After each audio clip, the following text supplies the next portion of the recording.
Hey there, Vanessa here with The Soul Restored, where I help bring sanity back to every aspect of your life. Today's video is on finding the angels in your life. So just yesterday, it was National Compliment Day. And as I was listening to the radio and all of these stories of compliments that have touched and changed the lives of people were coming in, it was so profound to hear these amazing compliments. And I had to reflect myself and think of the compliments and people that have changed my life.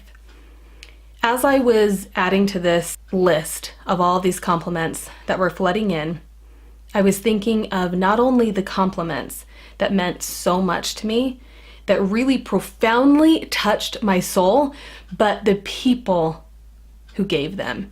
And the people in my life that not only gave me a simple compliment, but that were truly angels in my life. So I want to share those with you today. And I want to talk to you about the impact those people are and have been in my life. And I want to ask you guys to also recognize and even write down, journal the angels in your life.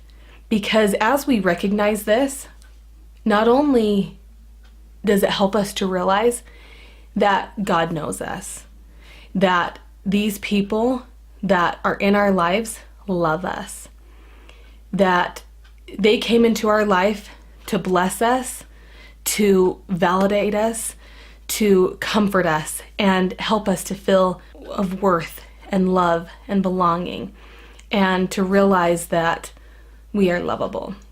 After I went through and I thought about these angels, I went to the grocery store, got some groceries, and I was so filled with this euphoric and joyful, grateful energy that I wanted to do was smile at everyone. But as you know, when you smile at people, that energy transfers to them. So they feel happy, they feel peace. That is comforting to them. That helps them to feel loved. Because why would a stranger smile at someone unless they were worth a smile or felt like they needed to have it? When someone smiles at me, I don't think a lot goes into it, but I do feel their love. I do feel their joy, and it's contagious, and it is so fulfilling. It's not just for the giver, it is also for the receiver. And it's not just for the receiver, but it impacts the giver so much more. So as I was smiling at all these people, and it made me feel so good just to give out a smile. And as I was having this really positive energy, it just stuck with me. And I realized I've had these wonderful compliments in my life. I've had wonderful angels in my life. I want to be an angel for someone else, for lots of people. And that's exactly why I do these videos.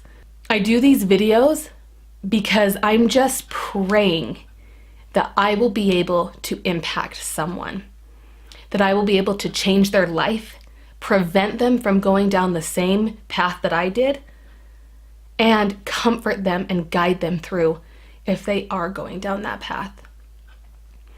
If I can help one person, what I'm doing will be worth it. But I'm hoping to reach thousands and hundreds of thousands of people. And I can do that through my videos. I can do that through smiling at someone at the grocery store, just showing Christ's love by being kind, by being thoughtful, by having a positive demeanor and a grateful heart. And it literally and physically extends to other people when we live our life that way and when we are seeking to be angels in other people's lives. So, without further ado, I want to share with you my favorite compliment that I've ever received that immediately came to my mind when I was listening to the radio and listening to all these compliments. And I want to share with you one of the angels in my life. So when I was in ninth grade, I was kicked out of the junior high that I was at because of behavioral issues. I was very confused. I had gone through puberty on steroids because of my liver transplant. And if you know anything about prednisone or prednisolone or any of those steroid medications, then you know that they just cause you to rage. You have no inhibitions. You're totally crazy. And I actually have a video on it. It's the lighter, less serious version. But yeah, I can do some crazy things when I'm on steroids. Anyway, so watch that video. But I was on steroids going through puberty and living with parents that were very busy and involved in their careers and was very alone. And so I did and said some things in school to teachers that weren't respectful, and I was kicked out of the school. So then I was transferred to another school, to a class that was called a BD class, behavioral disorder or behavioral something. And this class, yeah, it was like an insult to all of us. Rather than a normal junior high where you go to 7 classes in one day or 4 classes in one day and it's like a block system, we had all of our classes with one teacher. And we had to actually earn the privilege with good behavior and good grades to go out to other classes. Well, that was hard for all of us in the class, but that's what we needed. And the teacher that I had there was Mr. Wolf. And Mr. Wolf was my angel. He was so loving, unconditionally loving. He laughed at our behavior and joked with us. He was lighthearted and fun. He made sucky situations enjoyable. He was patient with us when we should have been punished or ridiculed or reprimanded. He just always kept his head about him. He never raised his voice, and he made school enjoyable. He made school awesome and fun. And it wasn't just about that. He knew that what he was doing was so much bigger. He was helping all of these kids. We were all there for a reason. And most of us had kind of crappy home lives. Not all of us, but that was the case for most of us, that we were acting out or doing stupid things because our needs weren't being met at home, or because of trauma or neglect, or all of those things. And he was our light. He let us know in every way that he spoke to us, in every lesson that he taught, that we were lovable, that we were worth love. And I cannot thank that man enough. I cannot express my gratitude for the life-changing experience it was to be in his class. He was my angel, and I will never forget the selfless and loving, unconditionally loving person that he was and is.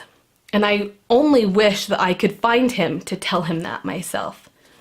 During a time of my life where I was in a lot of emotional pain, I was definitely alone and insecure and neglected in a lot of ways. He showed up. He showed up for me. He showed up for every kid in that class. And I hope that he knows that the impact that he had on me and all of those kids was life-changing. Thank you for letting me share that with you. The compliment I want to share is from my best friend, Sherry. When I was in a group therapy, a therapy group with her, it was our very first day. And we all knew why we were there. We all had the same issues, but it was still awkward. It was still uncomfortable. None of us really wanted to be there, but we were, ultimately looking towards the goal of recovery and help and greater happiness. And when I arrived late because I'm the world's least punctual person on the planet, and it's a huge problem. And I arrived in my paint clothes. And I had paint on my hands and my face. Now, there was definitely a lack of self-respect there for sure, but the bigger thing is because I just didn't, was not in a good place in my marriage during that point. But the bigger issue is I've always been strangely confident in whatever was going on. I mean, I was painting, I wanted to get to therapy, but I wanted to use as much time as I could to finish painting before I got there. Does this make sense to anybody? People that are really ultra productive are understanding what I'm saying right now. Or people that are not punctual because you're trying to be productive, you get what I'm saying right now. So I came in my paint clothes and I'm all, covered in paint, but I knew that I wanted to be there. I knew that I needed to be there, and I showed up. So about 2.5 years later, because that's how long the group was, about 2 years later, I don't remember exactly, when we were ending group, we were all going around and saying the things that we loved about each other, or that we remembered about each other, or that impacted us, and something that the other person taught us. What she said to me has taught me that I am lovable. It didn't matter what I looked like that day. She was able to see through to me. She said that when I came in the doors that day and I was late and I was covered in paint and in ugly clothes, that she wanted to get to know me. That this is the girl that she can see herself liking. She looked past my ratty clothes, my paint, my unpunctuality. Is that a word? What's the word there? My lateness, my tardiness. And she liked that I showed up and that I didn't care what I looked like because my priority was to be there. She liked me, and she wanted to get to know the confident girl that didn't care about all of the physical outer stuff. I wasn't focused on that. I was focused on being there. And she loved the very mom life in the middle of everything way that I was. And I am so grateful for her. And I'm so grateful for that compliment. So I encourage you to think about those compliments. Think about the angels in your life, the people that have changed you, that have impacted you so much that you will never forget them. And I want you to be an angel for someone else. It is so much easier than you will ever make it up in your mind. It is so simple to just show up for someone, to just love someone. You don't need to be an angel to every single person you meet. But if there are people that you connect with, if there are people that you relate to, be their angel. Use the talents and the gifts that God gave you and show up for someone. Recognize the good in someone else and compliment them. And I can't tell you, it will mean the world to them and it will change them. And just like an awful insult can hurt someone for life, a compliment can lift someone for life. Thank you for watching. Please, I would love to hear from you guys. I would love to hear the compliments that have changed your life and the angels in your lives. Thank you. Thanks for watching. If you like this video, give it a thumbs up and don't forget to subscribe.